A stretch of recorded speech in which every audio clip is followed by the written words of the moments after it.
Thank you for tuning in to another episode of Help, Nobody Told Me. I am Jasmine Shapiro with Berkshire Hathaway Home Services here in Chicago with my partner Shannon Johnson. Hello. And we are joined today by Erica Hornthal, and she is a board-certified dance and movement therapist, a clinical counselor, and an author. So she is the CEO of Chicago Dance Therapy, which was established in 2011, and that's what we want to talk about. Tell us why you're passionate about this. Yeah, well, first of all, thank you so much for having me. Absolutely. I think it started off as a passion for my own passion for dance and my interest in helping people and kind of always being the shoulder that people cried on. And I was like, oh, this could be a career? Interesting, okay. But I think why I'm passionate so much about it now is because of the not only misconceptions, but the lack of just being in our bodies and being in the present, and how much stress and anxiety and tension there is just worldwide, that we're really needing support on how to get back to the basics of establishing safety and reducing our own stress and anxiety beyond actually seeking help for it. There's so much we can do that we're leaving on the table. So how does movement help us access our emotions? So emotions are energy in motion. And so at the heart of it, before we think it and we, experience what we name it as like sadness or anger or etc., it's an experience. It's something we're feeling. It's a sensory input. It's something that the body and the brain are experiencing before we actually put a verbal context to it. So movement at the heart of it is not only the experience of the emotion, but it's actually the quickest, fastest, most accessible way to regulate, validate, and even change how we feel. So we think of it as exercise usually, but exercise is such a small percentage of movement. And if we're not moving in a way to support how we want to feel, then we're just perpetuating the emotions we don't want to feel. So do you work with all ages? I have. My youngest client was 3. My oldest client was 107. Oh my goodness. Mm-hmm. I prefer to work with 107-year-olds personally. Why is that? I've always just had much more of a connection to older adults. I don't know if it's the old soul in me or just the really great relationship that I had with my grandparents growing up. But when I'm with children, I just want to be in that energy, and it's very hard actually for me to contain it. Okay. As opposed to with older adults, in particular, I worked a lot with dementia and cognitive disorders. I could take my time thinking about the interventions while they were still thinking about what they wanted to say or trying to wrap their head around what they were feeling. So that's been my experience. I have worked on the spectrum, quite literally, of age, but now I pretty much focus on adults. Every now and then I'll see some adolescents, kind of pre-tweens, but mostly adults because we need support. Like, we are the furthest from the experience of body, and we need the support and the reminder of how to be in this again. And seniors are often forgotten. They are, and they have so much wisdom. I know that's really Yes. cliche, but I got to work with some of the most amazing people, and yet they were only seen as a statistic or, who they, quote, used to be. Right. And I was like, the person's still here. So I got to walk in and be with that person, not the expectation or not the disappointment of what was, Right. And through movement and dance especially, we could access the most amazing memories. And I got to be with them in those and sit with them and whatever they were feeling over it, even process it a little bit. And then, sometimes it's fleeting and then we move on. It's so important because, Shannon, you always say that in the United States, we don't revere our seniors. Where in other cultures, they are protected and respected. Right. But here in the U.S., like you said, they're just a statistic. Aging in general. We value youth. Yes, aging in general is and you is say taboo. that all the time, and I think that's very true. Mm-hmm. And, to bring it back to movement is usually we stop moving because as we get older, it hurts, we have excuses for it, it's not expected, we assume, oh, well, it's age. So Right. And we won't be moving the same way, but we have to keep moving, not just for physical health, but again, because we forget about that emotional health. And seniors especially, there's isolation, there's depression, more anxiety, and yet as we get older, creativity increases. So if we Really? don't tap into it, it's like a muscle. If we don't use it, we lose it. Interesting. Yeah. Well, what are some other myths about movement and aging that you'd like to debunk? Yeah. I like to think of it in terms of capacity. The capacity for movement is always there. It might look different, but to assume that we cannot move is incorrect. I started asking I actually started out my book asking this question, but it was because I started asking my seniors this question when I would go into nursing homes and do groups with them. I started asking people, how are you moving? And when I would ask younger people or like younger adults, how are you moving? Oh, I haven't moved yet today. I rushed to work. I'm waiting to go to the gym until after I leave work. And so I was like, okay, so movement to you is exercise. And so if you don't exercise, you haven't done any movement today. But I was like, how did you get to work? So my seniors would say, I brushed my teeth, I got myself dressed, I took a breath, I yelled at my spouse. Right. The movement of voice, the movement of body, the movement of air, digestion, which, hey, as we get older is hard for some people, right? Or, using the restroom. So it became more functional, and I was like, wow, how do I share this message with the people who take it for granted? Well, it's so true. I know that I, had a little sciatica episode. Yeah. And, I've had you that think you're too. feeling It's okay. painful. And then you get in the car and a movement as small as putting your foot on the gas pedal. And you go, oh, there it is again. And when So- that happens, we tend to avoid it, right? Yeah. And we hear this psychologically. It'll we'd be go like, away. Right. Or, ooh, that's painful, so I'm going to stop, which we do the same thing with emotions. Oh, that's a painful emotion. I'm not going to talk about that, right? So we do this whole, I have a bad this, a good that, bad parts. And then those parts quite literally get judged. And then every time we interact with them, we're like, oh, that's a bad part. That's my bad hip. That's my bad back, my bad knee. Mm-hmm. Instead of just looking at how it moves and how we can support it to move in a way that's functional. Well, you also talked about emotions and movement.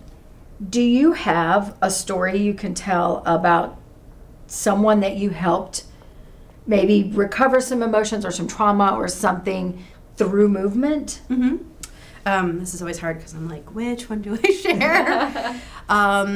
I guess because we were talking about seniors, this is the one that always comes to mind. And interestingly enough, the gentleman that I was just talking to in the hallway, this comes from actually experience that I had as an intern. I wasn't even a full-fledged therapist yet.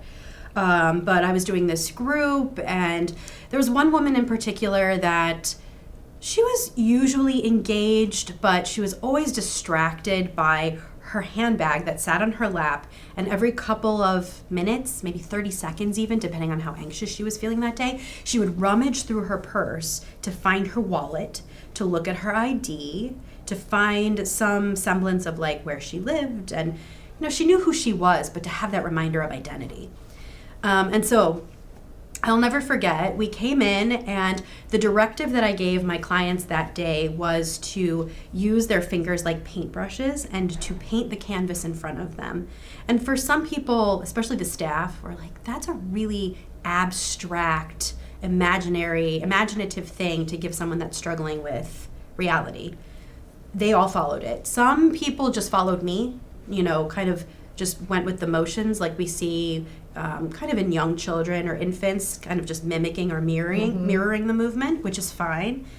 But this woman in particular, she started almost you could see she was holding an imaginary paintbrush with her hand, and she started detailing some picture in front of her. At which point she had also taken her purse off her lap and put it down on the floor. Oh, wow. Breakthrough, right? Yeah. So she starts painting, and we go through the experience, and we stop, and then I ask the group, would anybody like to share what they painted? And this is the point where sometimes you get crickets, because they're like, I don't know what I just did, or you tell me what I just did. Right.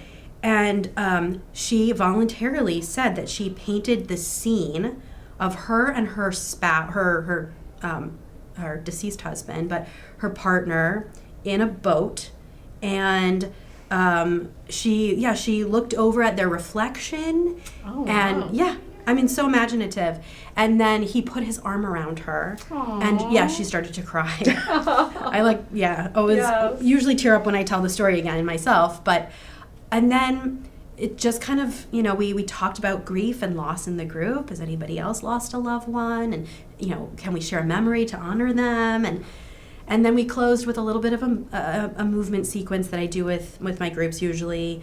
And not a moment later, picked up her bag, put it back on her lap, and started rummaging through it again. Yeah. So, Aww. yeah. So, not a particular emotion per se, but just an experience of like how these emotions move through us. Right. Even as we're listening to the Well, story. and so often when you're dealing with someone with some memory loss and things like that, they have these moments of clarity, and they can be so beautiful.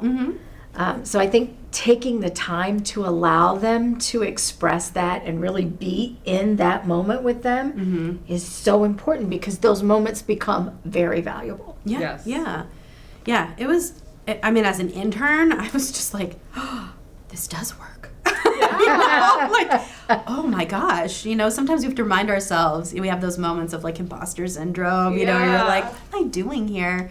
Because let me tell you, not every group was like that. There were definitely groups where it was like pulling teeth, you're like, everybody's always moving, but no one was moving in the way I expected or hoped them to move, This isn't my vision. Right. I had to let go of so many plans, but that one worked, and it worked really well for her. And it was unforgettable. So much so that I wrote about it, and I talk about it all the time. So this podcast is all about life transitions. I mean, we focus a lot on seniors, but we're also talking to maybe the kids of seniors. And as people go through life transitions like retirement or caregiving or losing a spouse, how can movement help them reconnect with themselves? Lots of ways, but in particular, I think number one, we have to remember that movement, like developmental movement, so how we learn to be in our bodies and then in the world, which happened way before we can really remember, is how we form identity. It's how we form a sense of trust and a sense of safety, not just in our environment, but then also in ourselves. And so revisiting something that so deeply connects us to our own experience helps ease our challenges and our burdens. Transition's such a great word because we can physically transition from one place to the next. How I move from this room to another room, how I transition from one conversation to another, how I hang up a phone call. We can practice becoming more aware of how we transition through movement to then support how we transition psychologically, how we transition through different phases of life. Sometimes it's just also noticing when I've set a limit, when I've hit a wall, and then I need more support. We're not meant to do everything alone. So I think we take it on, and then that becomes the norm. Well, this constant pressure on my shoulders is normal. And if it's not there, then I'm not motivated to do anything, We can lighten the load. And do you help people understand when they get to that point? Yeah, well, sometimes it's actually just several sessions of awareness of that point. Right. Just the other day, actually, was in a session with someone, and she used the term managing. She said, well, I managed. And I said, you managed or you survived? And when I said that, she's like, oh, I survived, right? Yeah. Because we think we're managing, but we're actually just in survival mode. Right. So it is a lot of, and even using body awareness and sensory input to notice, like, what is this survival? And then I have distance between that and what does it actually feel to manage something. It's oddly unsettling for a lot of people because managing oftentimes feels very, there's no highs and lows, Right. And so we're like, what is life if I'm not on the roller coaster? Well, and it's so interesting because I just went through the loss of my mother and all, and, I remember using the words, I don't have any more bandwidth to make another decision. Yeah. Like, I was literally, like, I had to make so many decisions and do so many things towards the end And, somebody would ask me, and I'm like, I don't have any more bandwidth. Like, I didn't know how else to communicate it, but I literally hit the wall. Right. I think that's actually a beautiful way to communicate that. And then noticing, we're like, I have no more bandwidth. Sometimes that's when those pieces of like, I can ask someone to take this off my plate, Right. And oftentimes like we might feel, myself included, sometimes I used to think like, oh, well, that's weak if I can't just do it myself. But I'm learning now, and I have been learning, right, that I'm like, wow, if I want to maintain that bandwidth or give myself some grace, I can take things off of my plate. I can say, Right. I would normally do that, and maybe I can do that. I choose Right. not to right now, right? Right. Can you do this for me? Right. And hopefully we have people in our corner that will. Right. Creating some boundaries, right? Yeah, for ourselves too, yeah. So, Erica, for our listeners, are there some simple practices or movements that people can try at home to improve their emotional health? What might that look like? Yeah, so it always depends on what you are trying to achieve, right? I will say it's not as simple to me as sometimes we hear the term like power posing. So it's not just, I want to feel more confident, and so I'm going to, stand tall and proud and, feel powerful. That can happen if we have a sense of what those things even are. Like maybe you have no sense of what powerful is. So just conjuring up a movement is going to feel a little more impostery, right? So what I tend to do, especially when I'm starting to work with clients, is one, we take a little bit of an inventory of what we call our current movement profile even is.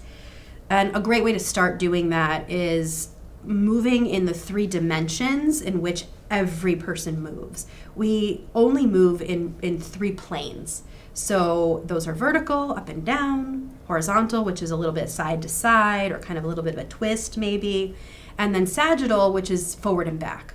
Right? We don't levitate. We don't fly unless we're in airplanes. Maybe you don't. I haven't mastered that yet, and I'm not David Blaine. So, so what people can do, and what I do actually with everybody, with my seniors especially, because you can do it seated, you can do it standing, you can even do it lying down.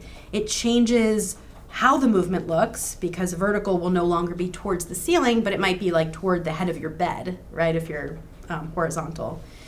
So something like reaching to the sky and reaching towards your toes. Not that you have to touch them, but just reaching down. Reaching across the body and giving yourself a hug, and then reaching your arms out to the side. And then either walking forward and walking back, or a little bit of kind of like a warrior pose, reaching your arm forward, reaching one arm back. But these are the planes of movement we start to explore when we become mobile. It's very developmental. And then each one connects to psychologically how we are connected to ourselves, to others, and then to the environment. So you don't have to know all of that stuff to just start moving more intentionally in those ways. So if I'm sitting at my desk and I'm starting to feel fatigued or overwhelmed, I plant my feet on the floor. I can just lift my chin to the ceiling, right? And then slowly kind of just move through my spine, let my head come down to my, my lap, and just let gravity hold me. If I'm feeling really isolated and I need to be around people or feel like I can reach out to them, I'm going to engage in that horizontal plane, kind of giving myself a hug, providing some comfort and safety, and then helping or allowing my arms to reach out as if I'm like reaching out for someone's hand, or like, hey, I need some help, or I need some support.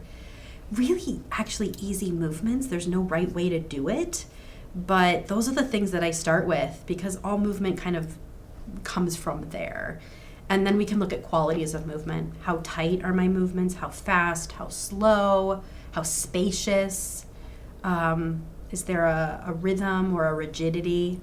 So sometimes we don't even leave our chairs until we've created this profile. And then we can say, wow, maybe my rigid way of thinking contributes or is connected to my rigid movement. And so if we can start to create a little bit more fluidity in our body and invite in some breath and flow, so to speak, it will naturally change the way we start to think.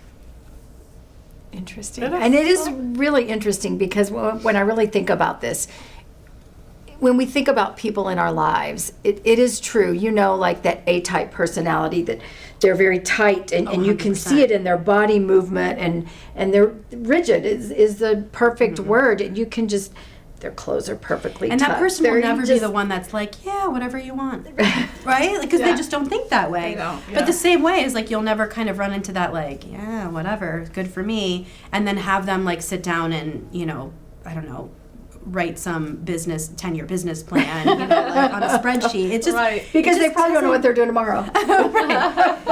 And so Speaking from experience.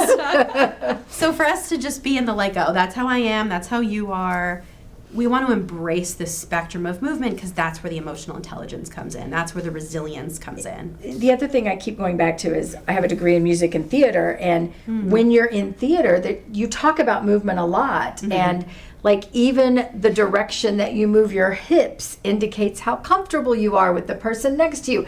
All these little things, and so you do those things intentionally when you're acting and things like that, but it's really all part of that. Like, oh, I want you to turn your feet toward this person. It's because it's how it's perceived, the movement of your body toward that other person. Yeah, and if you move your body, like it's the navel, right? So we say like, where your belly button is turned is where your attention is. Like to notice that if I'm turned away, then either I'm uncomfortable, something feels unsafe, I'm not interested. It gives us information. Yeah, I remember reading a lot of Sporland's work and doing like a lot of improvisation and these movement exercises. Right. There's always this debate where people were like, because I'm a creative arts therapist, so I work with music therapists and drama therapists and art therapists, and people are like, art's the best, music's the best. And so I kind of come at it and I'm like, well, everything's movement. Like, you can't create art without moving, and you don't make music without moving, so. But at the end of the day, it's all body. There is an inherent rhythm, and then it's the expression of that gets played out. So all of the arts are just so powerful. And obviously, I'm partial to like the movement side of things, but dance kind of being secondary. Dance to me is just rhythm expression of the body, and so that can be through anger, that can be through anxiety, it can be a choreographed dance. It can be something more. Performance based, but that's not the end all be all, and sometimes that actually hinders the way we move. So What's your future hope and your vision of what movement therapy could look like and how it can approach healing and emotions and all those kinds of things? I think the reason I started a lot of like advocacy and really wanting to talk about dance therapy was one, for visibility. I want people to know more about it. I think I wanted people to understand that they're actually already doing it in many ways. Right. Now we're kind of at a crossroads where everybody, at least in psychotherapy and mental health, is talking about somatics, which is body, basically. You have well-known psychotherapists or psychologists who really aren't schooled in it, but kind of taking it on, we'll say, which is not a bad thing, but I feel very protective of the work and my field, and sometimes I just want us to be at the table for the discussion, and that's hard because everybody's trying to get their piece of the pie, well, this is movement, but they're always missing the mark just a little bit. So I don't necessarily need to be that person, but at least to create space so the conversations can continue to happen, because I wouldn't be here without my predecessors and the people that, kind of started the more formalized field. I want people to keep talking about movement and mental health, to understand that it goes on way beyond exercise, that actually some of the exercises we do perpetuate our dis-ease, our unwellness. And I guess thirdly, just like the power of dance, that we're so afraid to dance, but no one's tombstone ever read died of embarrassment on the dance floor.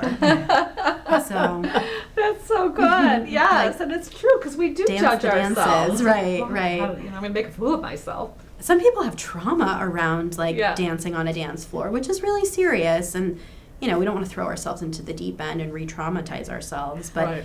We used to dance in the grocery store when we were like 2, and everybody thought it was so cute. So right. why is so why is it crazy when we do it at 40? I don't know. Right. The person's dancing in the produce aisle. Call the cops. I don't know. I have a really good friend who's still traumatized because we were out shopping one day and Thriller came on or something, and I immediately went into the whole Thriller thing, and he was mortified. Like, what are you doing in the middle of That's when you're like, Walgreens? that's a you problem, not a me problem, right? And I'm like, I'm having a good time. Did anybody join you? That would have been amazing. Little flash mob. That would have been great. That would have been so cool. So, how can our listeners connect with you and learn more about your work? Sure. So my company is Chicago Dance Therapy, so you can always do a Google search, chicagodancetherapy.com. EricaHornthal.com is my personal website. And we will have all your Sure. contact information on our show notes as well. Yeah.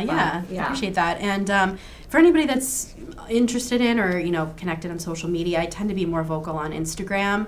And most people there know me as the therapist who moves you. So I like to share little tips and tricks, and I'm trying to wrap my head around this whole reels and videos, but I don't know. Yeah.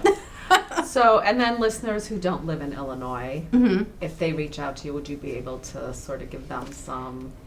Yeah, at this point, actually, thanks to things like social media, I have been able to work in some capacity internationally even. Sometimes the hardest thing to do is manage the time differences. Right. I just did a workshop for this woman in India, and so like trying to maneuver that was a challenge, but amazing nonetheless. So yeah, for people locally, who are interested in counseling and the clinical side of dance movement therapy, I do take insurance, which is nice for That's good to know. for people. Good to know. Yeah, for people locally. But I'm able to create this almost like consultation. I love to do somatic groups or somatic.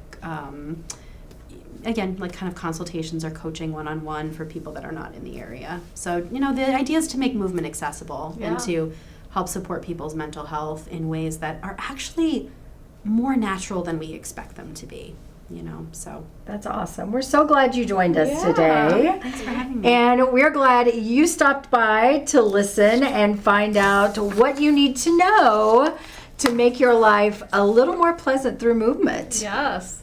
So please follow, subscribe to our podcast, Help Nobody Told Me. And we hope you tune in next week for another wonderful episode.